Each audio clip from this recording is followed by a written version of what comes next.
tout le monde. Merci de m'avoir donné la parole et me donner cette occasion pour vous présenter un travail qui a été fait au CHU Hassan II de Fès à propos des angioplasties des artères de jambe. Donc, comme vous le savez, c'est une pathologie qui touche essentiellement le patient diabétique et le sujet âgé. Les objectifs généraux sont la cicatrisation des lésions et soulager la douleur du patient. Et en plus, notre objectif personnel était de faire l'angioplastie avec le moindre coût possible et en utilisant le matériel disponible. C'est une étude prospective qui a été faite durant 2 années, entre janvier 2015 et octobre 2016, concernant 58 procédures. Tous nos patients, donc, soit c'est une revascularisation destinée aux axes des jambes purs, ou bien associée à une revascularisation plus proximale. L'âge moyen de nos patients était à 67,55 ans, avec une prédominance masculine. Les antécédents les plus marquants étaient le diabète, donc 82,75%, et 45% de nos patients étaient tabagiques. On n'a pas noté de différence côté gauche-droite ou droite-gauche. Le tableau clinique, donc 55% était un stade 4 de la classification de Fontenay-le-Riche et une ischémie critique, donc 45%. Les examens d'époux, c'est selon les cas, abolition d'époux, poplité distaux ou bien abolition d'époux distaux. La règle est de jamais faire d'amputation même mineure sans exploration artérielle. L'exploration qu'on a réalisée le plus, dans 63,80%, c'était l'angioscanner, vu l'avènement des nouvelles technologies d'angioscanner, multibarrettes et les reconstructions très satisfaisantes. On a laissé l'artériographie surtout pour les patients diabétiques ayant des artères qui sont calcifiées, ou bien la non-disponibilité de l'angioscanner. Le traitement, donc notre arsenal, on dispose d'une salle opératoire standard, avec une table standard, avec un amplificateur de brillance, un guide hydrophile de moyenne rigidité, guide V14, V18, un ballon et un cathéter droit. Notre rêve, c'est d'avoir une salle de cathétérisme dans les normes et de ne plus avoir l'embarras du choix du matériel. 30 procédures ont été réalisées exclusivement jambières, 26 procédures fémoropoplitées jambières et 2 procédures hybrides.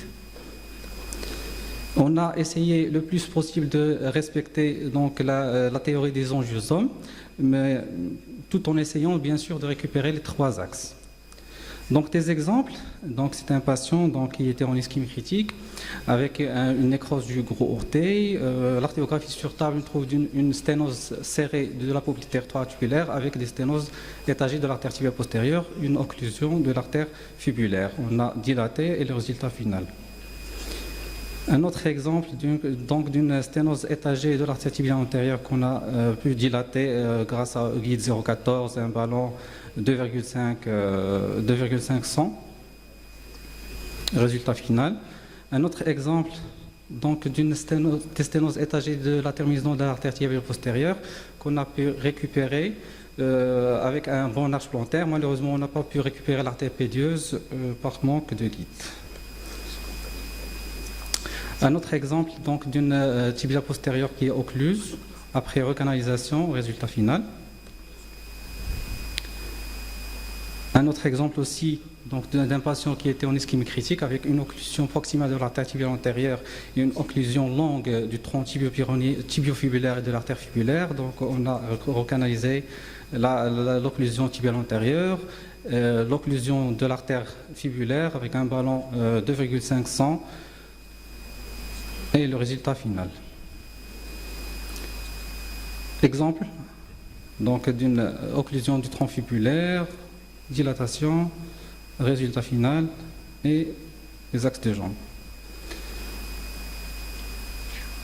Un autre exemple d'une occlusion distale de l'artère tibiale antérieure, donc après recanalisation, dilatation.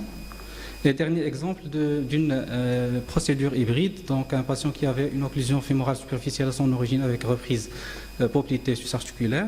On fait le pontage fémoropoplité en prothèse, une artériographie sur table. On trouve qu'il a une bonne artère poplitée rétro, une occlusion du tronc tibiofibulaire, donc après recanalisation et dilatation.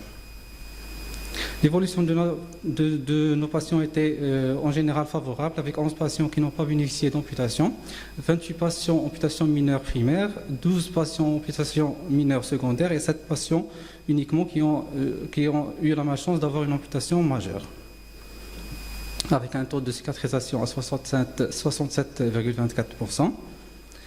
Donc la discussion, je vais commencer par les avantages de l'angioplastie par rapport au pontage distal.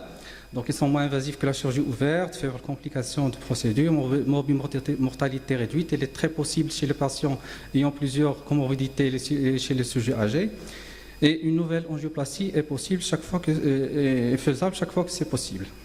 Leurs inconvénients, c'est surtout sont très difficiles à faire chez les patients diabétiques ayant des artères qui sont calcifiées.